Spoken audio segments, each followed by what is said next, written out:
Assalamualaikum warahmatullahi wabarakatuh. Perkenalkan, nama saya Ilham Miftahuddin dari kelas 12 pemasaran B, Mapel PAI. Di sini saya akan mempresentasikan semangat beribadah dengan meyakini hari akhir. A. Memahami makna beriman kepada hari akhir. Hari akhir menurut bahasa artinya hari penghabisan, sedangkan menurut istilah hari akhir adalah hari mulai hancurnya alam semesta beserta isinya dan berakhirnya kehidupan semua makhluk Allah Subhanahu wa taala. 1. Hari akhir menurut Al-Quran. Hari akhir dalam Al-Quran dibagi menjadi dua, yaitu A.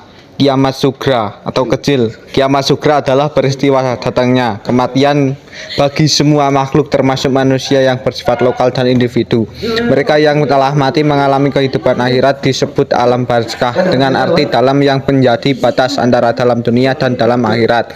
B. Kiamat kubra atau besar peristiwa berakhirnya seluruh kehidupan makhluk dan hancur lebihnya dalam semesta secara total dan serentak.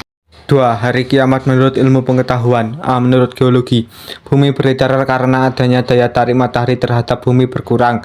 Akibatnya bumi akan bergeser dari matahari sehingga putaran bumi semakin cepat dan akan mengalami nasib seperti meteor. B. Menurut teori fisika, ketika matahari tidak muncul karena tenaga atau sinarnya habis, maka tidak ada angin dan awan yang berakibat hujan tidak akan turun. Selanjutnya gunung-gunung akan meletus, ombak bergulung-gulung, air laut naik sehingga hancurlah bumi. B. Periode hari akhir. 1. Yaumul Ba'ats. Hari kebangkitan adalah proses dibangkitnya seluruh makhluk dari dalam kubur. 2. Yaumul Hasyar. Hari berkumpulnya manusia setelah dibangkitan, kemudian semua digiring ke tempat yang luas yaitu padang mahsyar. 3. Buku catatan. Buku catatan berisi semua perbuatan dan perkataan manusia suatu hidup di dunia. 4. Yaumul Hisab dan Mizan. Yaumul Hisab adalah hari ketika Allah Subhanahu wa taala memperlihatkan semua amalan di akhirat untuk dihisab. Segala dosa besar dan kecil dihitung dengan seksama dan teliti. Ketika amalan mereka dihitung, anggota tubuh mereka ikut menjadi saksi. Mizan adalah timbangan yang adil berisi kebijakan dan kejahatan yang telah diperbuat setiap manusia. Setiap orang ditimbang amalnya dengan seadil-adilnya. 5. Asirat. Asirat adalah jembatan yang terbentang di atas neraka menuju surga. Mudah sulitnya melewati asirat itu tergantung kepada amal setiap manusia. 6. Yaumul Jaza. Yaumul Jaza yaitu suatu hari ketika semua manusia akan menerima balasan Allah Subhanahu wa taala. Balasan yang diterima seseorang sesuai dengan amalannya selama hidup di dunia. 7. Balasan perbuatan baik dengan surga.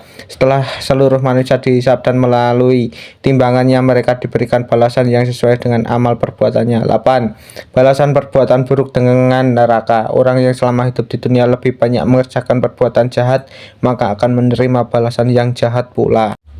C. Hakikat beriman kepada hari akhir. Iman kepada hari akhir merupakan rukun iman yang kelima yang harus diyakini oleh setiap umat Islam. Segala perbuatan yang dilakukan oleh setiap manusia baik maupun buruk akan dipertanggungjawabkan di akhirat kelak. D. Hikmah beriman kepada hari akhir. 1. Muncul rasa kebencian yang dalam kepada kemaksiatan dan kebajatan moral. 2. Menyejukkan dan mengembirakan hati. 3. Senantiasa tertanam kecintaan dan ketaatan terhadap Allah Subhanahu wa taala. 4. Senantiasa beramal baik kepada Allah Subhanahu wa taala. 5. Menghindari niatan yang buruk. Sekian presentasi yang bisa saya sampaikan, kurang lebihnya mohon maaf. Saya akhiri, billahi taufik wal hidayah. Wassalamualaikum warahmatullahi wabarakatuh.